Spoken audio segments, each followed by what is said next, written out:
হত্যাকাৰী বিপুল মল্লিকক ফাঁচীৰ দাবী কেট্ৰি থানা ঘেৰাও কৰি ৰাইজৰ প্ৰতিবাদ ১৭ বাৰকৈ চুৰিৰে আক্ৰমণ কৰি বিপুল মল্লিকে প্ৰাণ লৈছিল প্ৰেমিকাৰ আৰক্ষীয়ে গ্ৰেপ্তাৰ কৰিছিল হত্যাকাৰী বিপুল মল্লিকক এই ঘটনাত হত্যাকাৰী বিপুলৰ ভাতৃ ভগ্নী জড়িত থকাৰ অভিযোগ সুহিত ৰাইজৰ আৰু আমি দৃশ্যাংশ দেখুৱাইছো যে এক শিহৰণকাৰী ঘটনা সংঘটিত হৈছিল হত্যাকাৰী বিপুল মল্লিকক ফাঁচীৰ দাবী দিয়া হৈছে কেট্ৰি থানা ঘেৰাও কৰি ৰাইজে প্ৰতিবাদ সাব্যস্ত কৰিছে ১৭ বাৰকৈ চুৰিৰে আক্ৰমণ কৰি বিপুল মল্লিকে প্ৰাণ লৈছিল প্ৰেমিকাৰ আৰু আৰক্ষীয়ে গ্ৰেপ্তাৰ কৰিছিল হত্যাকাৰী বিপুল মল্লিকক আৰু এই ঘটনাত হত্যাকাৰী বিপুলৰ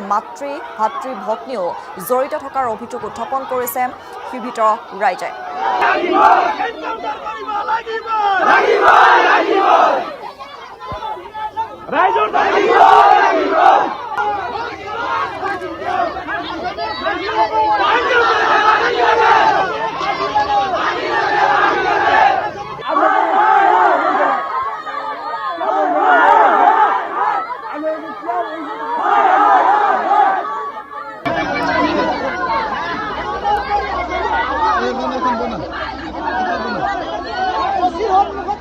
ল'ৰাটোৱে আগতে ভাল পাই আছিলে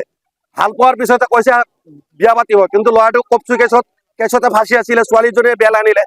আনাৰ পিছতে ল'ৰাটোক যাই ঘৰৰ পৰা মাতি আনিছে মোবাইল দি আনি পিনে মাৰি পিনে পথাৰত পেলাই থৈ দিছে সিহঁতৰ গোটাই যিমানখিনি পৰিয়াল আছে মা ভনী হয়ক লৈ গোটাইখিনি পৰিকল্পনা কৰি পথাৰত মাৰিছে সিহঁতৰ ভনী জঙাই আছে ভনীও আছে সেইকাৰণে এতিয়া থানাই তাক স্বীকাৰ কৰিছে কাৰণে তাক এৰেষ্ট কৰিছে কিন্তু সিহঁতৰ যিকেইটা মানুহ আছে সিহঁতক এৰেষ্ট কৰা নাই যে এনেকুৱা হওক ক্ষেত্ৰী থানাক আমাৰ নাম হ'ব লাগে যে এনেকুৱা কাণ্ড দ্বিতীয় যাতে কোনোবাই মাৰ্ডাৰ নকৰে কোনোবাই যাতে ছোৱালীক এনেকুৱা নকৰে আমি ছোৱালীজনী ন্যায় বিচাৰি আহিছো সুস্মিতা মণ্ডলৰ মানে ল'ৰাজনে পলুখন দি আজি কেনেকে মাৰিলে তাৰ পিছতো আজি ল'ৰাজনৰ একো কৰা নাই ধৰক ধৰি আনিছে আনি কি কৰিছে নাজানো মাকে ধুনীয়াকে গাঁৱত ঘূৰি ফুৰিছে মানুহক মানে কৈ আছে যে মোৰ গাৰ নোম এটাও একো কৰিব নোৱাৰে সিহঁতে মানে ইমান দম দি ঘূৰি ফুৰিছে ইমান বিন্দাস আজি চাৰহঁতৰ পৰা একো সহায় নাপালে কি ইমান বিন্দাস ঘূৰিব পাৰিব নেকি সিহঁতে বাহিৰত কওকচোন আমাক ন্যায় লাগে মাক বাক আৰু ধুনীয়াকক ধৰিব লাগে